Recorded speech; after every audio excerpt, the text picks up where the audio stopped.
well. Feel free to connect with me there. Um, more than welcome to follow up. I've talked to several alums after the conversations and the webinars. So happy to support you along your life journey any way that I can. You can put questions in the chat. I usually try to get to all the questions at the end. I am closing my bubble, so I can't see anyone, just my slides. And let's get started. So I'll usually talk for like 45, 50 minutes and try to leave a few minutes at the end for any questions, if you will. So let's go. Okay. So I just want to introduce you to the Learning and Development Initiative. It is a new division at NJIT. As the Associate Provost for Continuing Learning, I report into John Palesko, the Provost. And the LDI provides opportunities through non-degree credentials, non-credit courses, to people to connect them with the skills and knowledge they need to succeed. We're developing a vibrant portfolio. More to come on that. You can visit our new website. It's being built out as we speak. We do have some free webinars and workshops upcoming. And again, you can just go to ldi.njit.edu to learn more. Some of this research stems from the 9 books that I've published. My latest book, Achieving Productivity, 24 Essential Skills for High-Performing Teams, is due out in March or April of this year by Business Experts Press. I also serve as the co-editor of the Organizational Management and Human Resource collection at Business Experts Press. In my latest book, I talk about 24 essential skills. If you've attended one of my webinars, you've seen this before. And today we're actually looking at Grow by Taking Calculated Risk. And each one of these 24 skills could be an 8-hour workshop, right? I mean, what we're really looking at today is a primer or an introduction to this concept. What does it mean to grow by taking calculated risk? And I am a firm believer, and have been for many years now, excuse me, that if you want to grow as a professional, you need to grow as a person. The two are linked, directly linked. So if you want to grow as a professional, you have to grow as a person. And I have seen many people stall out their career because they find it extremely difficult to grow as a person. And sometimes those are challenging conversations to have. But it is, I've seen it time and again, very evident that if you want to grow as a professional, you got to grow as a person.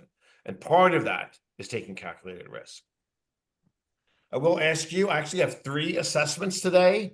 I think 5, 10, and 5. So I'm asking you 20 questions. I would love for you to follow along, write down your answers. You're going to see a scoring rubric as well. And again, this is just an introduction to this concept, right? This could be an 8-hour workshop. So keep that in the back of your mind that we're really just scratching the surface. I also, in these webinars, have emphasized that what we're looking at today does require you to work hard at hard work. I would never, ever suggest that betting on yourself, taking a calculated risk is easy to do. It's not. And if you have a family, it's even harder to do. If you're caring for a parent, it's even harder to do.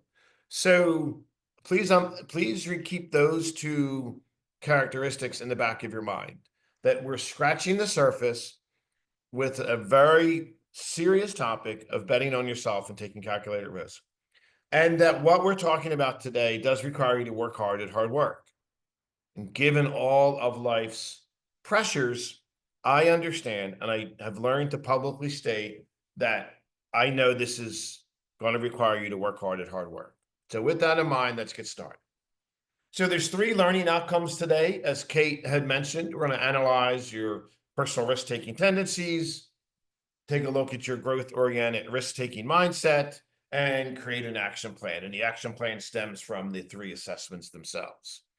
So before we get to the first learning outcome, I do just want to provide a quick introduction.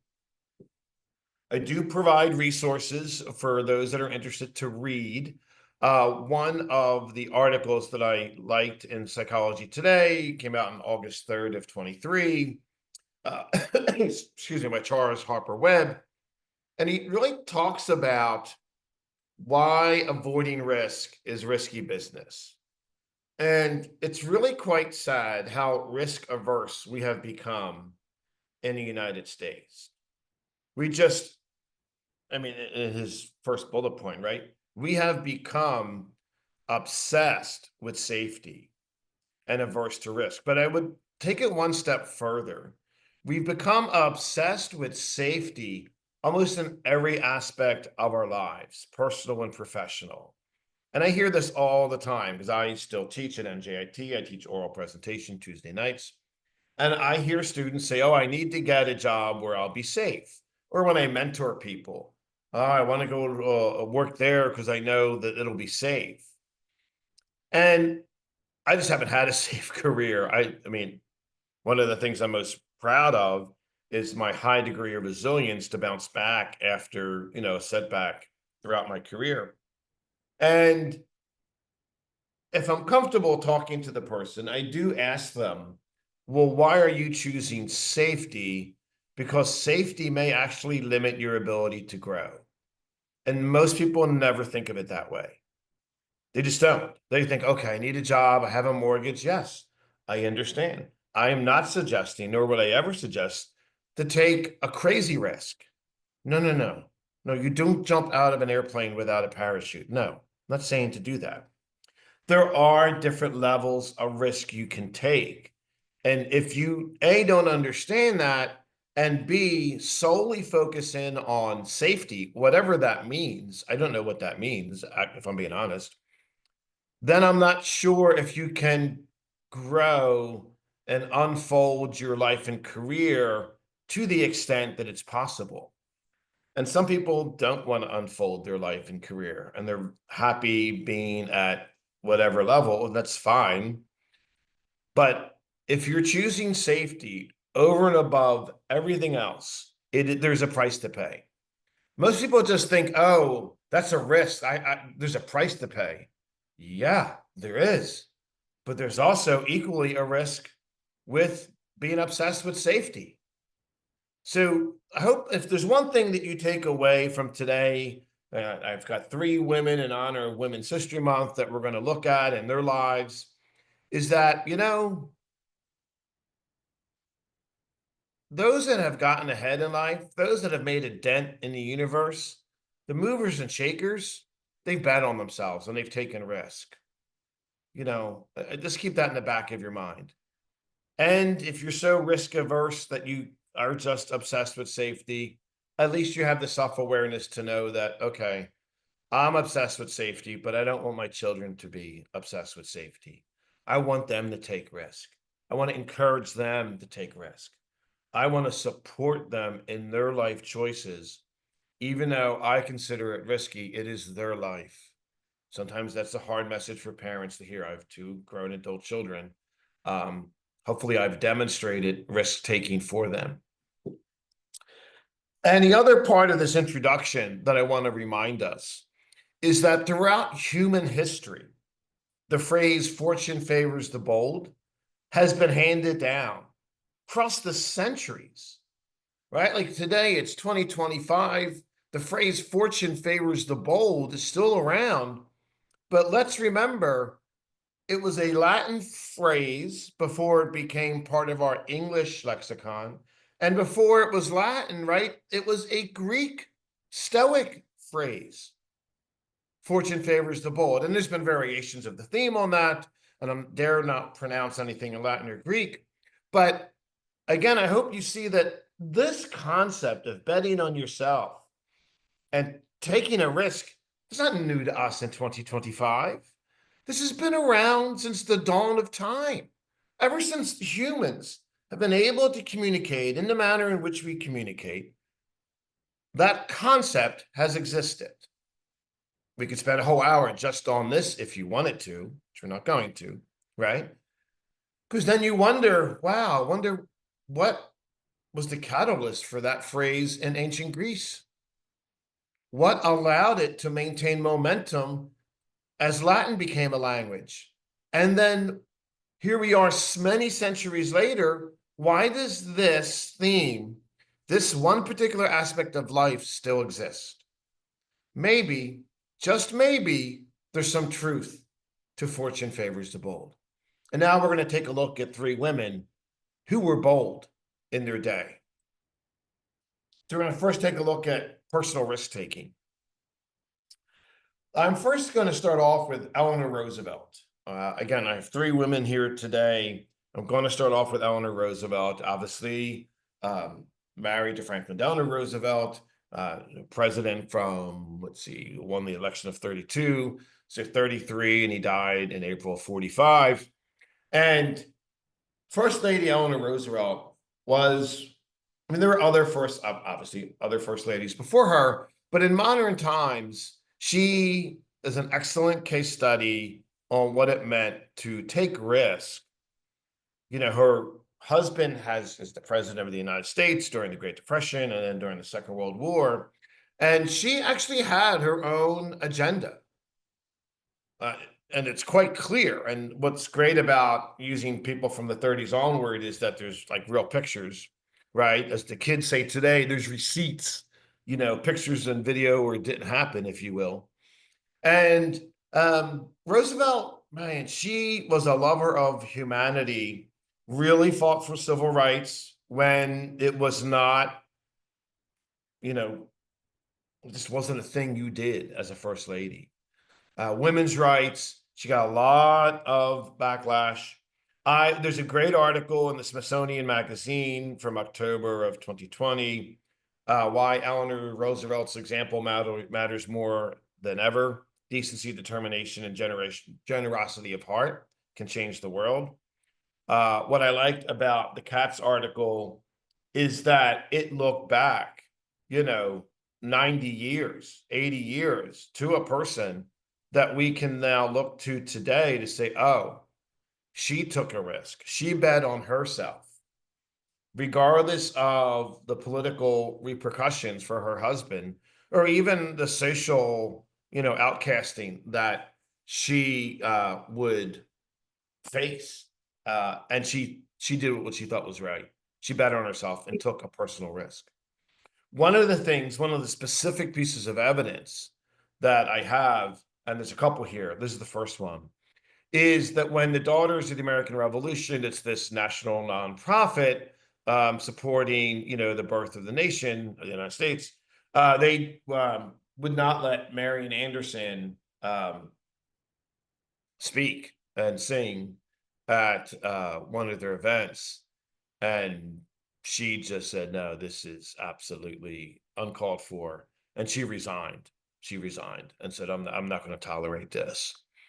And right, you can still see actions like this, you know, 100 years later.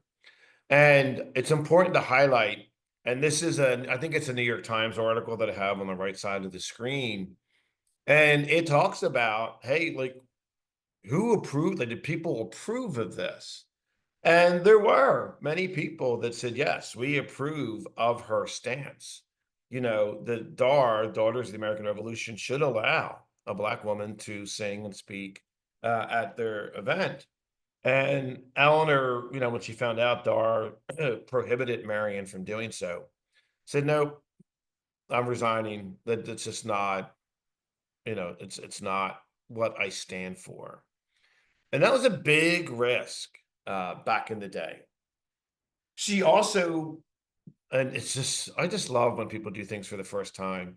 She organized the first ever female reporter press conference in March of 33. And here she is. Here's the receipt. All women reporters from around the nation. And Roosevelt, it looks like she's kneeling, I guess, in the middle of the picture there. And again, this had never been done before. What are you doing? What are these women doing? This is a man's job. How dare you? But you know, any change in the world, right? Any change starts with a risk. And generally, it's someone that has something to lose. And not only did she have something to lose, right? But her husband, Franklin Delano Roosevelt, had a lot of political clout to lose as well. But Eleanor just said, no, I'm going to be a champion for women and minorities. And so she organized this. This is a great picture. And then she also supported, just as the first picture with her that I showed you, here she is talking to a child inaugurating the slum clearance in Detroit, Michigan.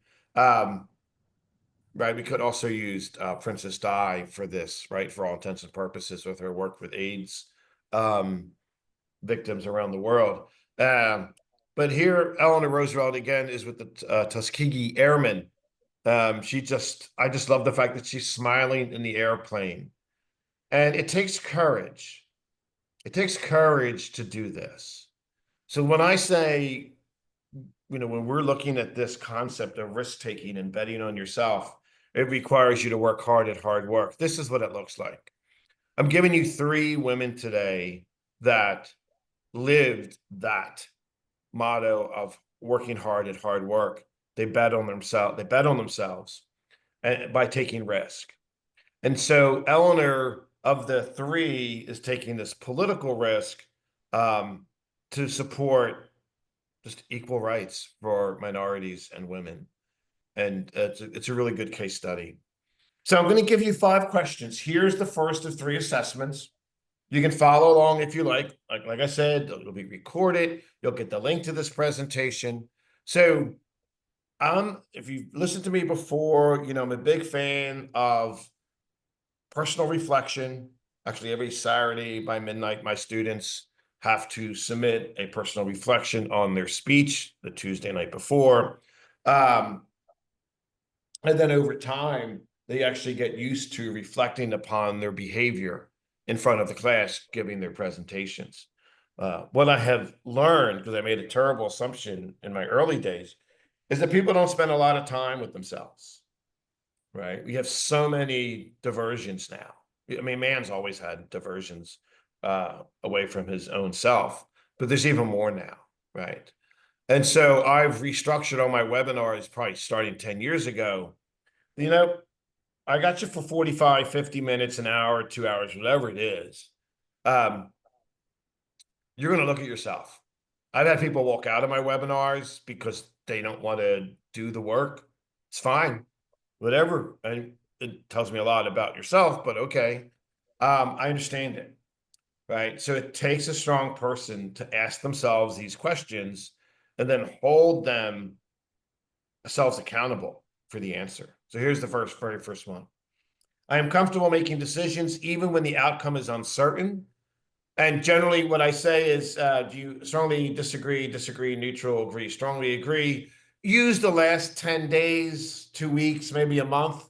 You don't have to do your entire life, because then it would distort it. But, recently, however you want to define recently, I'm comfortable making decisions even when the outcome is uncertain. I'm probably a 4 here, probably would agree. I'm not 5 with all of them. No, I'm human, so. I have taken professional risk, applying for a new role, pitching an idea, starting a project, even when success wasn't guaranteed. I generally am a 5. Yeah, I have taken many, many professional risks. I could bore you with all the stories. When faced with failure, I view it as a learning opportunity rather than a setback. I'm probably a 4. There are times when I do, just wallow in self-pity. What I've learned to do is give myself X number of hours of self-pity or a day or 2 and then move on. Everyone has to deal with a failure. It's how you respond. It's a testament to your character. I've learned that. I usually tell people, let me go cry in the corner for 2 hours. And then when I'm done, I will figure out a way forward. It's okay to have self-pity. It's absolutely fine. Just limit how much time you give yourself so that you can move forward. Always move forward. Fall down 7 times, get up 8. Remember that. I tend to step outside my comfort zone to pursue new opportunities, even if I feel unprepared. Yeah, I'm a big 4 or 5 there. I do like traveling outside of my comfort zone. And then I can recall a time when taking a risk led to a meaningful personal and professional growth experience. Yes, absolutely. So 5 times 5 is 25. That's the highest you can score. And the scoring rubric is very simple. The higher the points, the more comfortable you are with risk taking and seeking out challenges. Now, if you notice, I never use strengths and weaknesses. I don't like that scale. It does no one any good. You're not weak if you're at 5 to 10. You're not strong if you're at 21 to 25. All it means is if you're 5 to 10, you don't practice these traits as much as you can. That's the difference. Really dislike strengths and weaknesses. And if you score 21 to 25, don't think yourself as strong. Remind yourself that, okay, I currently practice these risk-taking traits. When I do this again in 2 months, I want to make sure I'm still up there, so I have to maintain my practice. And I hope that makes sense, right? How are we doing? All right, we're doing okay with time. Good. Second one now. Let's move it on to the second woman. So developing a growth-oriented risk-taking mindset, learn strategies to embrace calculated risk, overcome fear of failure, and shift your mindset towards seeing challenges as opportunities for success. The book here that I'm going to recommend, I recommended an article earlier and a book. This is the next book that I'm going to recommend. Actually, 2 articles, Psych Today, Smithsonian, and now this is the first book. So if you're familiar with the growth mindset literature, Carol Dweck wrote the best-selling book Mindset. Oh God, probably 10, 12 years ago now. Her student and protege, Mary Murphy, talked about growth mindset in the context of organizational culture. I'm a big fan of organizational culture. Peter Drucker, the business consultant from decades ago, coined the phrase, culture eats strategy for breakfast. And I 110% agree. I don't care about your strategy. Some people are so proud of their strategy. I'm like, yeah, you're great. You have an award-winning strategy, but your culture's terrible, so you'll never be able to implement it, right? And so get cultures of growth if you're interested in figuring out how to impart a growth mindset in your culture. And as a reminder, please, if you are a leader, I don't care if you're leading 5 people, 500, or 5,000, your mindset and your approach to risk matters. Your people are looking at you. If you have children, you know this. If you're managing people, they're looking at your behaviors. I do a lot of training for, leaders and managers. And again, 9 out of 10 times I get, oh, I forget that they're looking at me. Right, because you're so busy. I get it. But your people are looking at you, so you better intentionally and authentically demonstrate the traits you want your team to demonstrate. And if you're not, team's a reflection of the leader. So keep that in the back of your mind, my friends. So the second woman we're going to take a look at today is a woman I actually had the honor to meet, Brenda Barnes. Not going to bore you with the long story, but I did spend 2 years at Augustana College in Illinois as the Associate Vice President for Career Development, created this national model for career readiness. And Brenda Barnes graduated Augustana and eventually rose to the ranks of CEO of Pepsi and gave back to her alma mater where she got her undergraduate degree. And her life, she tragically died now 5, 6, 8 years ago, sadly. But her short life really demonstrated a woman who bet on herself and was very comfortable taking risk, and more importantly, had a growth mindset. And we're going to just take a minute to honor her life and look at her life. Here she is with her daughter, and on the left, and her 2 boys. Her husband and her did get a divorce later in life. And that is Brenda, obviously, in between her 2 sons. So Brenda Barnes did something that shocked the corporate world, shocked women in America, especially, senior leaders. In 1997, she resigned as CEO of Pepsi. And she took so much heat for this. How can you? You broke the glass, ceiling. You're letting all these women down. You're a role model. What are you doing?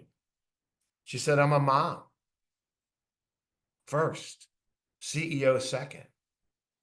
And you're like, oh man, did that take guts? Did she bet on herself? It was a risk, a huge risk, right? And everyone was like, oh, not everyone, many people said it's going to derail your career. You don't know what you're doing. You'll never get back to the top. You're, letting women down, blah, blah, blah, blah, blah, blah. She's like, okay, I'm going to go take care of my kids. And so during this time that she's, quote, not working, you know what she did? How smart she is. She wasn't working full time, but she joined corporate boards, like 7 in total. And this board work allowed her to keep her foot in the water of business, extend her network, and develop some new skills while maintaining full-time job as mom. And it was such a smart example of someone that takes a risk on themselves, bets on themselves, but keeps the long-term goals in the back of her mind. And she wasn't giving up work. She was pivoting to emphasize her children as a mother, but still wanted to have some kind of activity going on. So she joined some boards. And when she was ready, here's what's beautiful. When she was ready, years later, she then became chairman and CEO of Sara Lee in 2005. So it was 5, 6, about 7, 8 years. She was full-time mom on boards, and then away from full-time work. And she re-entered the corporate world as CEO of Sara Lee. So what she demonstrated was that as a woman, I had children, I broke the glass ceiling, I stepped away to raise those children, and I came back to the very top. And this is an important example, not just for women everywhere, but for anybody who has any kind of role in choosing, senior leaders. This is an extremely important lesson to learn. And so sadly, I met her in, oh goodness, my dad's been gone 10 years, 2015, so probably 2014. She came to Augustana College. And so what had happened, let me see. Well, I don't know if I have the exact year. So a few years after she became CEO of Sara Lee, she was working out at a gym and sadly suffered a stroke and had to step away, obviously, from her leadership position. So she came to Augustana. She had undergone some therapy for her strokes, able to talk somewhat. And I just said, look, I just have one question for you, Ms. Barnes, just one question. I oversee, career development. Like, what's the best career advice you could give to me that I can share, with the students? And she, without hesitation, she just said, do your job. Now, at first I thought like, oh, I'm not doing my job. And then she repeated it and she said, just do your job. Don't do anyone else's job. And I was like, oh, isn't it always the simplistic advice that is just so, wise? And I've been telling everybody that for the last 10 years. Like, do your job. Just do your job. Can you do the president's job? Yay, good for you. You can do your boss's job. Yay, good for you. All right, well, then go elsewhere and do that level of work. That's what I tell people all the time. If you can do someone else's job, go elsewhere and do it. Oh, well, no, but you can't shut up about how they're incompetent. You go demonstrate your competence then. Yeah, they don't like that when they're called on the carpet. But anyway, I thought that was really brilliant of her. And then sadly, she died actually 3 years after I talked to her in 2017. And I'm glad I had the opportunity. I'm glad the universe crossed our paths because I now use her as a shining example of someone that bet on themselves at the highest level, and she came through. So now I'm going to ask you 10 questions. This is a little bit longer. Obviously, 10 is more than 5. So you're going to, again, now ask yourself, all right, how often do you do each of these from never to always? Never, rarely, sometimes, often, always. And let's see. When faced with the challenge, I view it as an opportunity to learn rather than a problem to avoid. I'm usually a 4. On my weaker days, I'm a 3. Sometimes I'm a 5. I would probably put 4. I take action even when I am unsure of the outcome, trusting that I will learn from the experience. Now, this is hard to do. There's no question. It's very hard to do. Can you take action when you're unsure of, the outcome? I don't know. Depends on where you're at. I think if you listened to me before, my dad died. I was at Augustana. My dad died suddenly in the summer of 2015. He and my mom were living in, South Jersey. I grew up in Philly. They grew up in Philly, moved over to South Jersey.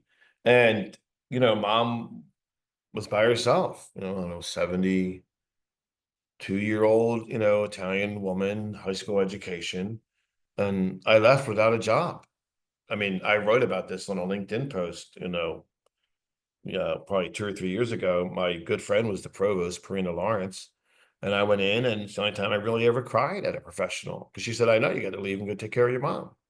I was unsure of the outcome, scared as hell. I mean, you're supposed to not leave a job unless you have a job. But sometimes you got to bet on yourself, and take a chance. And I did. And it paid off. But there's zero guarantee. Zero. And I learned a lot about that experience. Third question here. I reflect on past risks I have taken and analyze what worked and what didn't to improve future decisions. I just did that. I reflect on my past risk. Do you spend any time, reflecting on, your previous risk? I actively seek feedback, even when it may be critical, to help me grow professionally and personally. I ask everyone, hey, give me feedback. Give me feedback. What are your thoughts? I'm a big fan of that. And then I push myself to take on new roles, challenges, or projects, even when I feel slightly unprepared. There was research, I don't have it with me. You can probably Google it. I haven't looked it up in a few years. I'm sure it's pretty much the same. Men will often apply for jobs that they don't think they're qualified for, but they're going to take the chance. Women don't. Women generally need to check off 9 out of the 10 boxes before they'll even think about applying for a job, which I thought was quite interesting. So I tell everybody, men and women, just apply for the job. Remember, the goal of your application isn't to get the job. That's not the goal. The goal is to get an interview. And the goal of the first interview is to get a second interview. The goal of the second interview is to get a third interview. And then eventually the goal of the last interview is to get a job offer. And then you consider the job. People think, oh, I applied to all these jobs. No, what you're doing is actually applying to get an interview. And then you carry yourself through the process. And once you have an offer letter, yeah, then you consider whether or not you have the job. Number 6, when I experience failure, I focus on what I can learn from it instead of dwelling on the negative. This is hard to do. Not everyone wants to do that. I surround myself with people who encourage me to take risks and challenge my way of thinking. Look, the easiest thing to do, right, is to put yourself in an echo chamber. All the websites, you look at, all the email newsletters you subscribe to, all the podcasts you listen to, right? They're all the same. So everything you read and listen is the same. It's all the same. When is the last time you ever stepped out of your echo chamber to consider an alternative point of view? So that's something to consider. Are you in this bubble and you're only hearing things that confirm your way of thinking? Or are you allowing yourself new ideas to come in to challenge your way of thinking? That's you got to ask yourself that. It's very important. Number 8, I reframe my fears about taking risk by reminding myself that discomfort leads to growth. We don't grow when we're comfortable. You don't do one sit-up and get a 6-pack. You don't do one push-up, right? And get a great tight, torso. It's you break down the muscle over and over and over again, and you do it over an extended period of time. Discomfort leads to growth. We only grow when we're outside our comfort zone. I don't think I muted much. Number 9. Oh, someone's not on mute, I think. Number 9, I intentionally set personal and professional goals that require me to step outside my comfort zone. Just what I said, right? You've got to, discomfort leads to growth. How do you experience discomfort? By stepping outside of your comfort zone. People are like, oh no, these are tough questions. Yeah, I know. One more. I believe that risk taking is an essential part of success, and I actively cultivate this mindset in my daily life. What's a fun exercise to do is, and it's fun to do this when I'm doing it with a group of people that kind of know each other. You would score yourself on that, like number 10, for example. And then I go around and I ask 10 people in the room that know you, well, does Susie have a growth risk-taking mindset? And see what they say compared to what you say. And that's always a very interesting exercise. So again, now we've had 10 times 5 is 50, right? 41 to 50 points, you thrive on taking risk. And then 10 to 20 points, you may avoid risk and prefer staying in your comfort zone. Again, there's nothing to do with strengths and weaknesses at all whatsoever. This is about how often you develop a growth-oriented risk-taking mindset. You either do it infrequently or not at all, or you do it quite often. So keep that in the back of your mind. This is not strengths and weaknesses. I keep saying it because people invariably think, oh, Mo, oh no, I scored at 20. I'm pretty weak. No, you're not weak at all. You just don't practice it enough. And if you can say to yourself in the mirror, I don't practice enough risk taking, you can use this scale or another scale to take baby steps to help yourself practice more frequently. Right? And then finally, creating an action plan for intentional risk taking. The perfect person to do this. The perfect person to do this was a woman that laid the foundation for modern day in-home sales. But before I talk about that, sorry, I'm just making sure I have enough time here. Before we take a look at the last woman here, I just want to introduce you to the concept of the 3 realms of resilience, because there's assessments for this and we don't have time to get into it, but there's the personal resilience, your emotions, your physical body, your spirit, and your mind, the interpersonal, the partners in your life, wife, boyfriend, husband, girlfriend, whatever the case is, your friends, your colleagues at work, and your extended family. And then the extra personal, the individuals you surround yourself with on a daily basis, the work that you do, nature itself, and the institutions you come into contact with. All of these impact your ability to take risk, right? Again, this is a whole hour, 2-hour conversation. I did just want to throw it in at the end to introduce you to this concept. And if you're interested, you could always, look this up. This came from a Deloitte Wall Street Journal article back in, I forget when, a while ago when I found it. So that's important. So finally, the woman that really laid the foundation for modern home selling is a African-American woman, Madam C.J. Walker.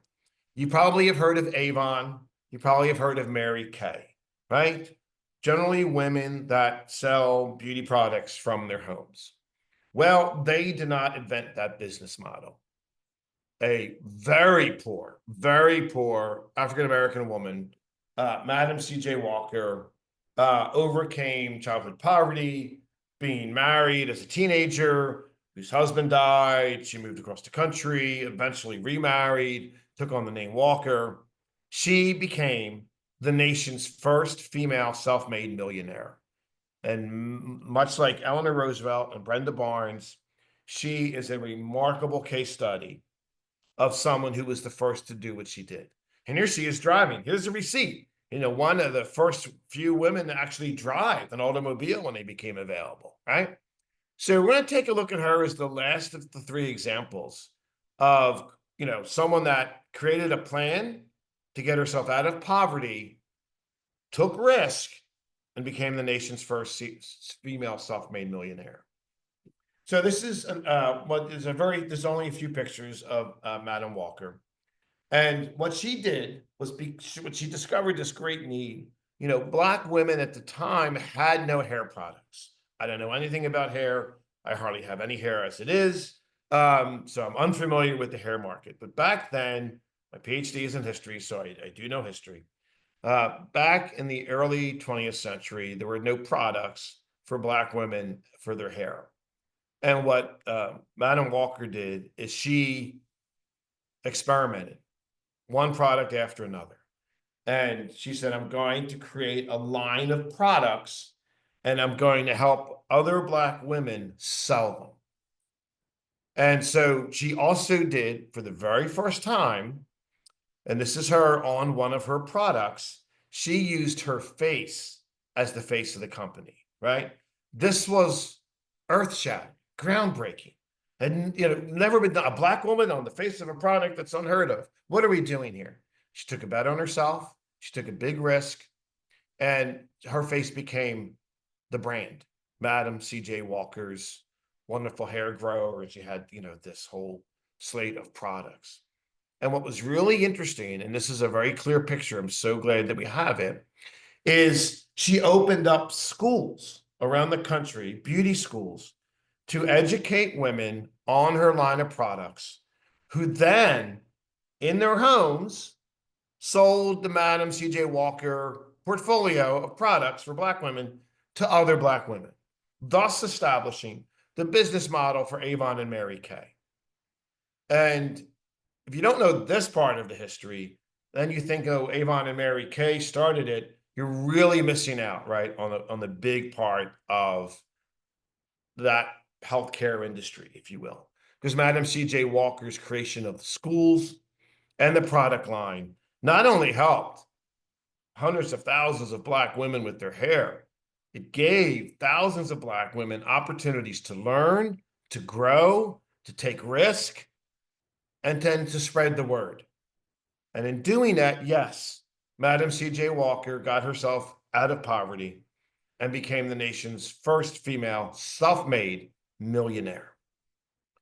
And I will end with this final self-assessment and wrap it up.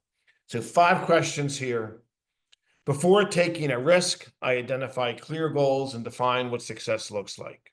Now, the caveat to this is that you may not know what success looks like. You just know you need to take a risk, right? Like when I left Augustana, I didn't have a job. Well, I mean, sure, I defined success as having a job, but I had to redefine what that was. I didn't have to just take any job. I could be somewhat selective, but it wasn't going to be at the highest level again, because I did so out of the hiring season, and I had to make sure I lived close to my mom, right? And in fact, we didn't have a place to live. I lived with my mom. I am in my late 40s with no place to live because, I left, where I was to take care of her, and eventually found a place, and it all worked out, but you never know. So I knew what my goal was. Yeah, get a job. But success, yeah, I wasn't sure how I was going to define that at that time. For me, success at that time was just take care of your mom. And I did. I break big risk into smaller, manageable steps to increase my chances of success. One of the phrases I use is, how do you eat an elephant? Like one bite at a time. It's an age-old saying as well. People often see the entire marathon of 26.2 miles. It's really not the best way to view something. If you want to take a risk, you take a look at the first quarter mile. Can you do that? Then you build up to a half a mile. Can you do that? Then you build up to a mile, and so on and so forth. People get overwhelmed by the big picture and they never stop. They never start. They just never start. I consider both the potential rewards and possible setbacks before making a risky decision. You can, sure. I don't always do this. Sometimes, I said, look, this has got to be done. I'll figure it out as I go along. Is that a reckless risk? I don't know. I think it all depends on the situation, the environment, and the timing. I set deadlines and checkpoints to track my progress when I take on a new challenge. That is most helpful. Let's assume that if Madam C.J. Walker was not, succeeding along the way, then she would have had to change gears if she couldn't come up with a product line, but she did. So she understood the value of progress. And finally, I surround myself with mentors, peers, or resources that support my risk-taking efforts. This is always a challenge. I see this a lot with students who aren't allowed to do something because their parents won't let them. This is particularly true of a college major. There's a saying that every student has two majors, the one they want to declare and the one their parents are making them declare. When I see that discrepancy, I do try to talk to the student. Sometimes they're able to listen and talk to their parents. Other times they can't. It's just one of those things. Sometimes you can see it pretty clearly because the student is so unhappy studying finance and they really just want to study English or theater. And yes, I know, yes, there's way more jobs in finance than theater, and that's actually just not true. We don't have enough time to get into it. So last scoring rubric, 21 to 25 points. You excel at planning. 5 to 10 points, you struggle with planning. Where do you fall? Final time, this is not strengths and weaknesses. This is how often you practice these traits of taking a risk. This is my email, michael.edmondson@njit.edu. This is the URL, tinyurl.com/njit030525, today's date. And then that is my LinkedIn link. Feel free to connect with me there. I am happy again to talk to you, support you along your life journey any way that I can. I think I have 9 minutes left. So, Kate, thank you. Thank you, everyone, for listening. And we have a few minutes for questions. If anybody, I think there might be some things in the chat. But thank you, everybody. Very much appreciate everyone's support for these. Oh, there's a lot of people here. Wow. Let me see. Oh.